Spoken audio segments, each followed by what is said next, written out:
Hello everyone. Today we're going to have a look at a whole lot of different art movements from prehistoric times to the contemporary generation or the generation we have today.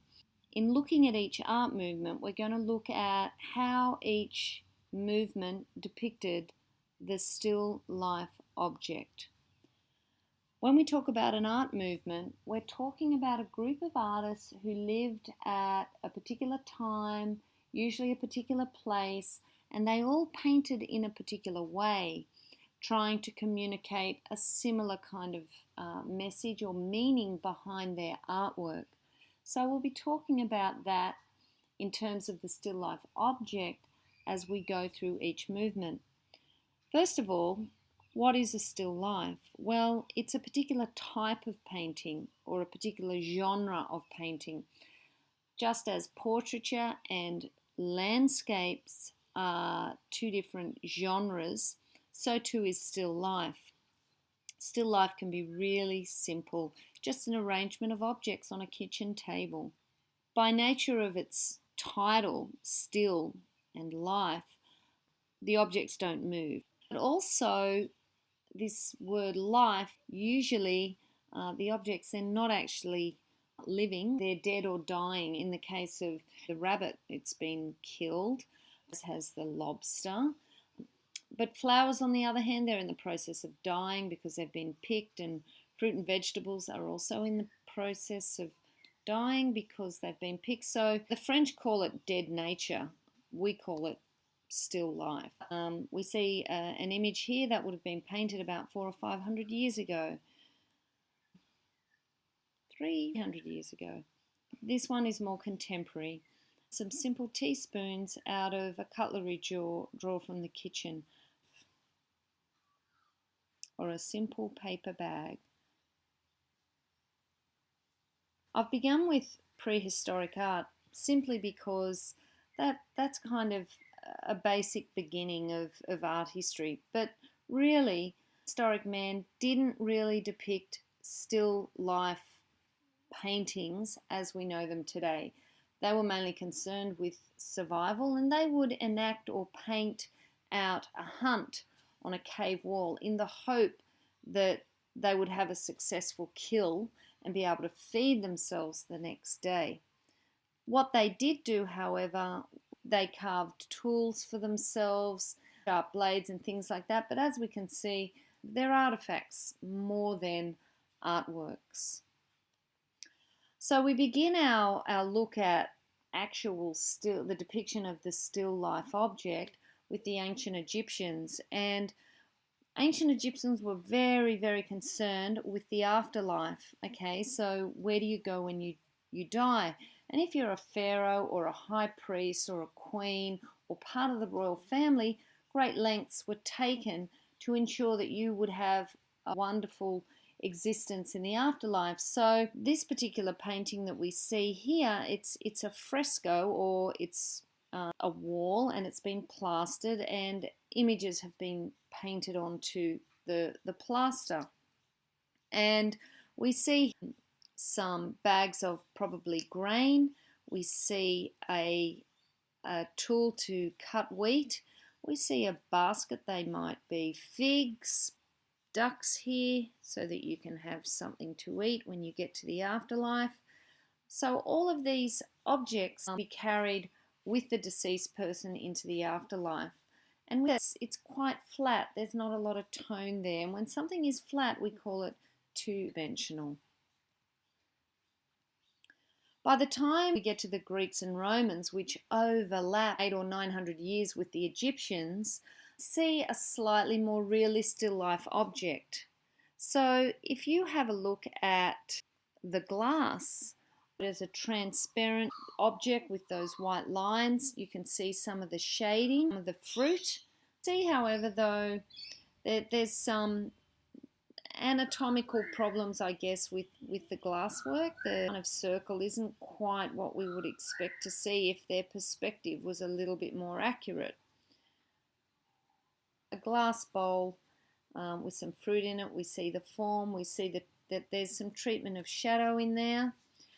And the reason why we put the Greeks and the Romans together is that the Romans borrowed very heavily from the Greeks in terms of their artwork.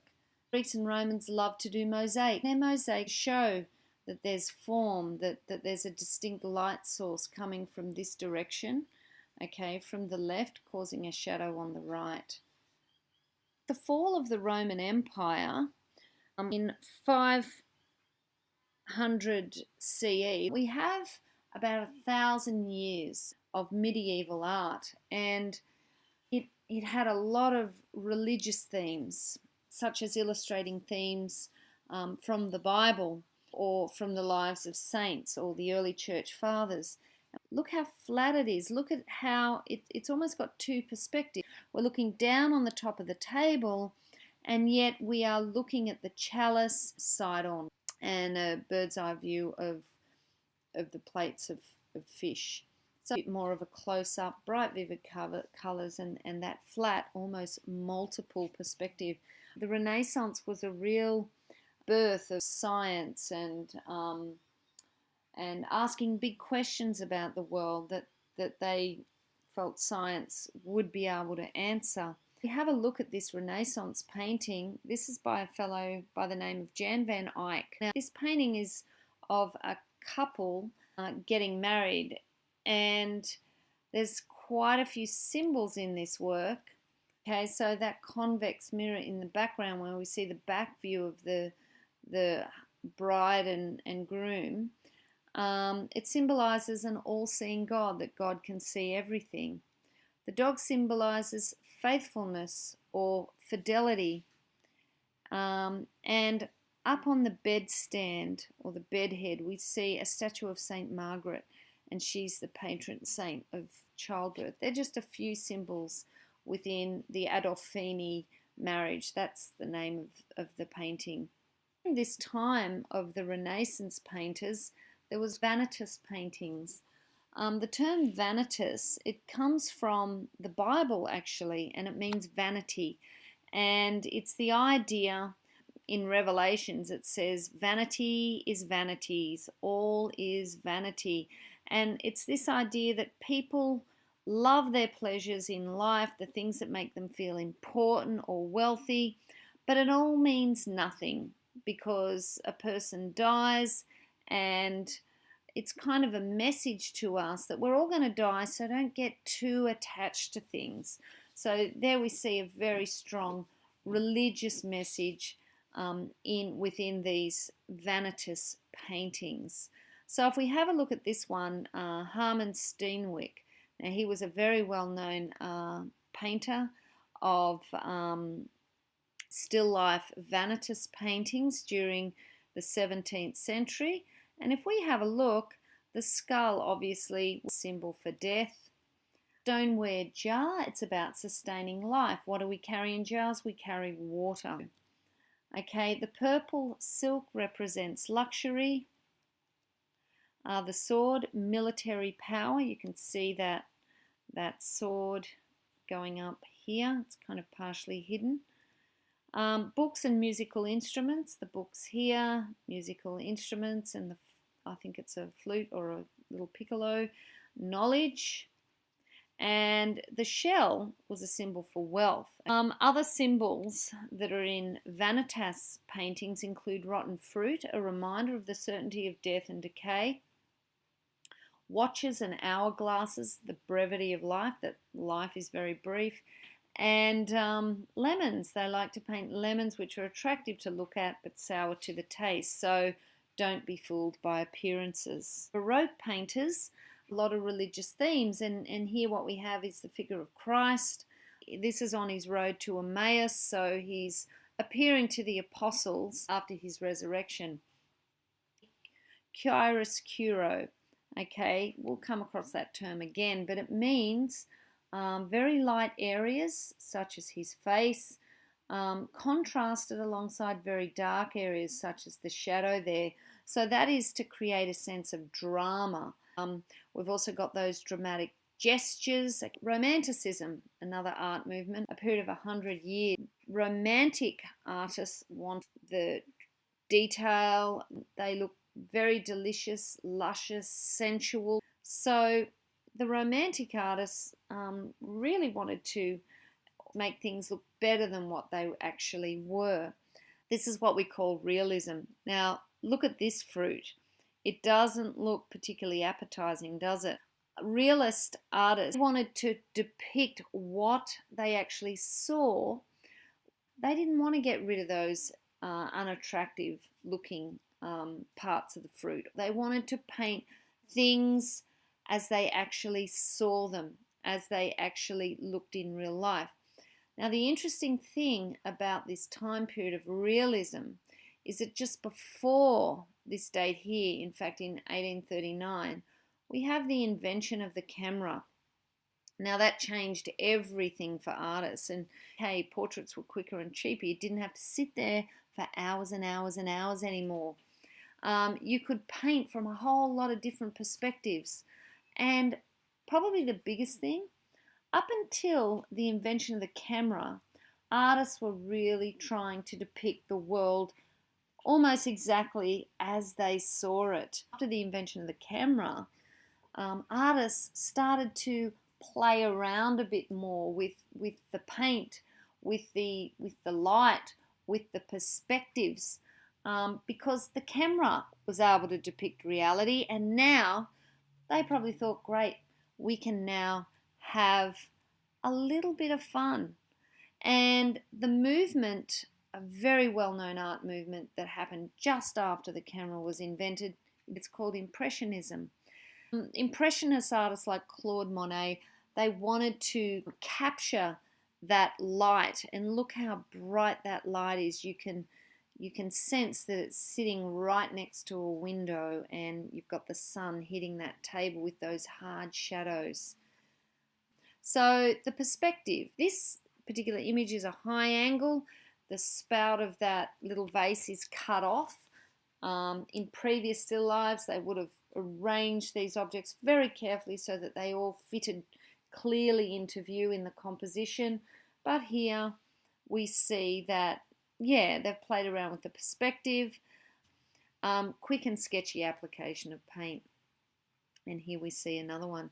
Again, you know, it's a fish. It looks like a fish. You can almost smell it, but you can still see his paintwork. You might think that's sketchy, but in all honesty, that takes a lot of confidence to be able to paint like that. Post-Impressionism. Have you noticed that all these art movements are getting shorter and shorter? Post-Impressionism, roughly 20-25 years. This artist, he's focused on contrasting warm colours against cool colours. So we've got those warm oranges and yellows against those cool kind of blue, grey, greens. He also focused a lot on the form of objects. So you've got planes of colour, okay, giving form to this apple or the pear. Okay, here we have again another of Paul Cézanne's works. Again, have a look at his treatment of the ellipsis or the top of this jar. Okay, it doesn't look true to the eye, but whereas the Romans, way back 2,000 years ago, they wouldn't have done that deliberately. I think Paul Cézanne has painted that in kind of warped perspective. I think he's done it deliberately. This is a detail from Paul Cézanne's work. We see that kind of warped perspective. Okay, so he's breaking the rules of perspective to make the picture look a little bit different. Look at his use of shadow too. You've got this bright white and the contrast of the warms and the cool colours there. We all know Vincent van Gogh. He loved colour. You see a lot of yellow in his work. He's not trying to paint exactly as he sees in reality, but he is experimenting with colour, just like Monet experimented with light, just like Cézanne experimented with form. Vincent van Gogh is experimenting with colour, and they're all able to do that because the camera was invented and they were freed from having to depict nature and reality perfectly. By the way, in the late 20th century, this painting sold for $200 million. Okay, another post-impressionist painter, Paul Gauguin.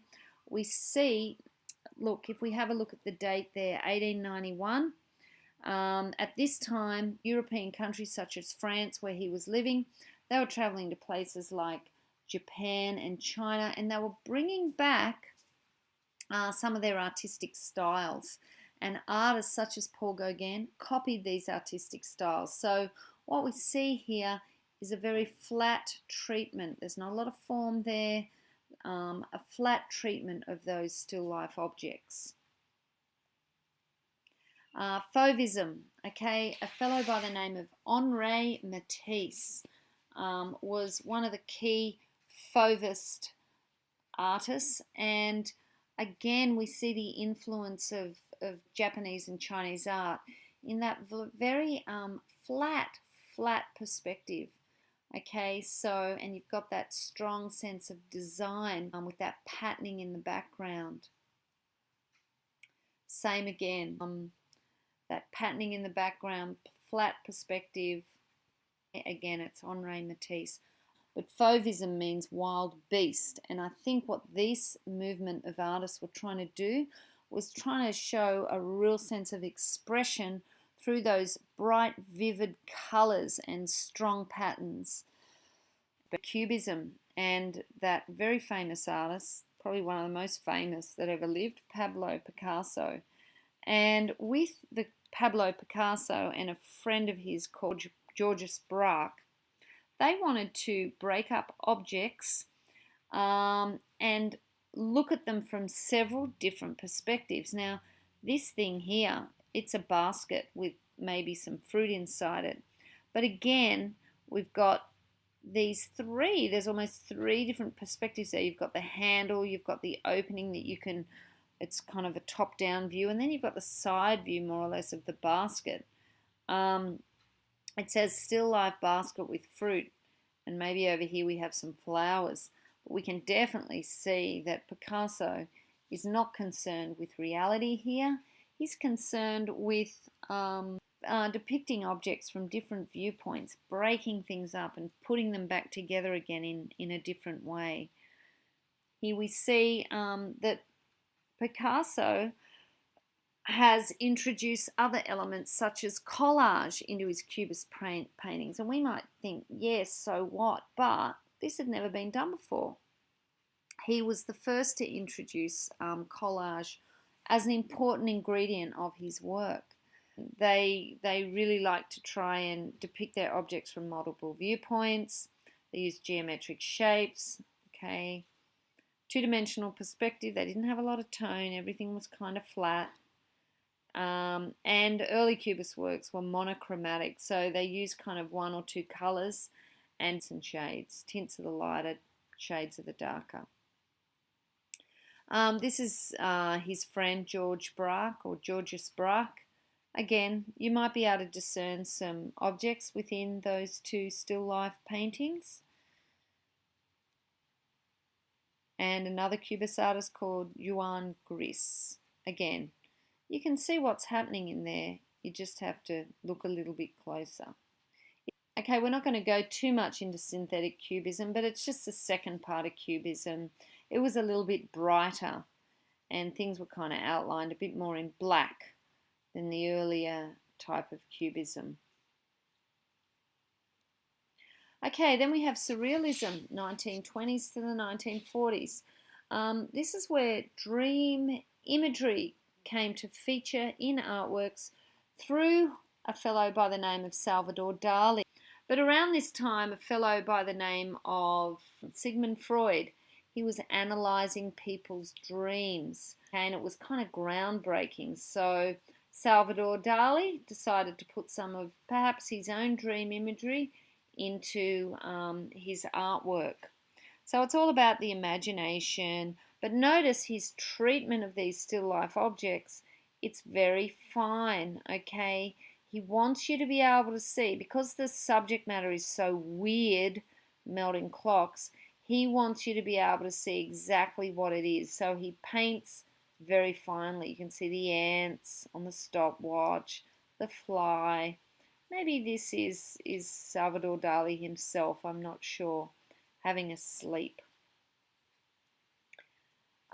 This one is by Ren Magritte, and it says, "This is not a pipe." Now again, it's linked to dream imagery and how we have a lot of symbols in our dreams, and it's just kind of saying, hey, the word pipe, it's just a symbol.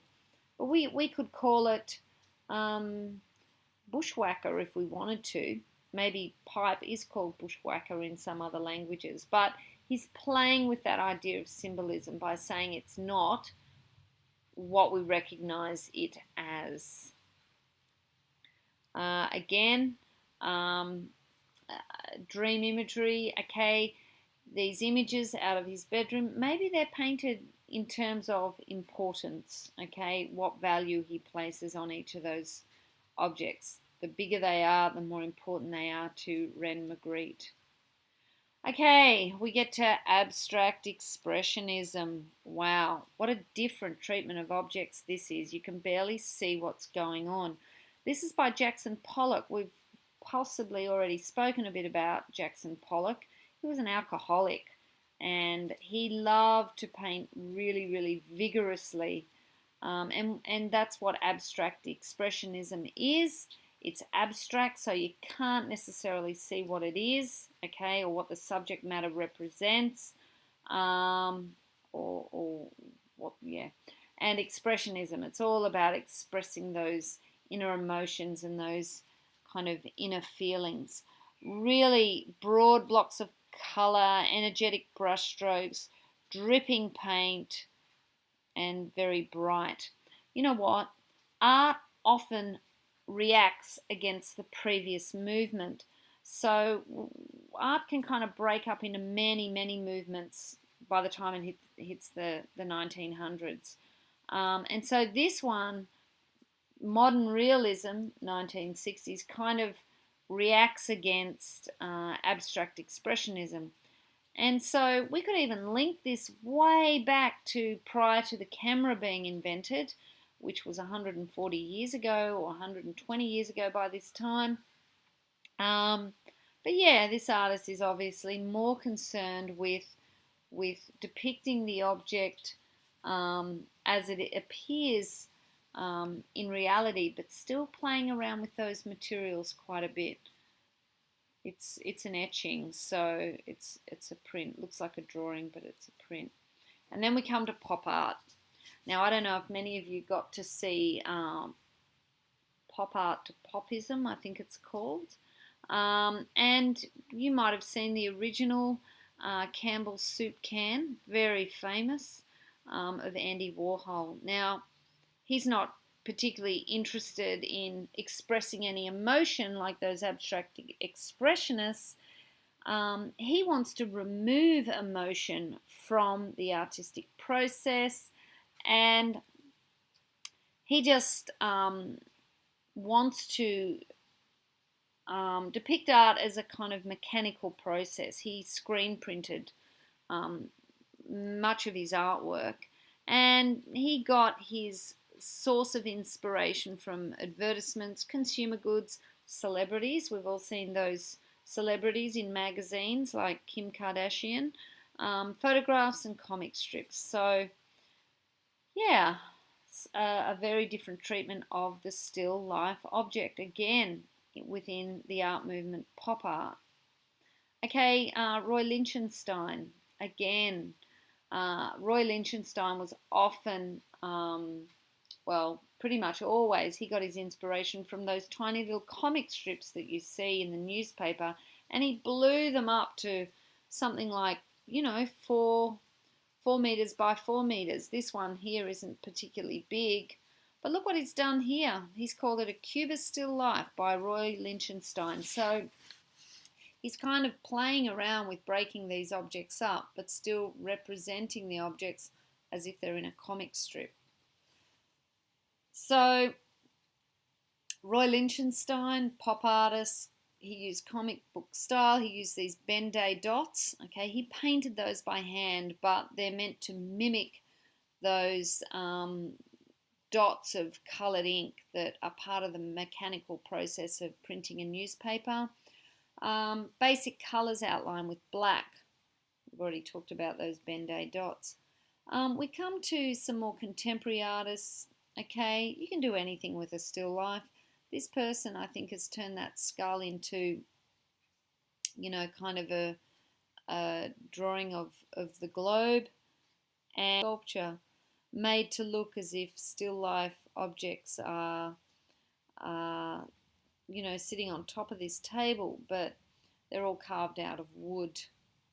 And here again, carved from wood, but definitely referencing some of those still life paintings 500 years ago.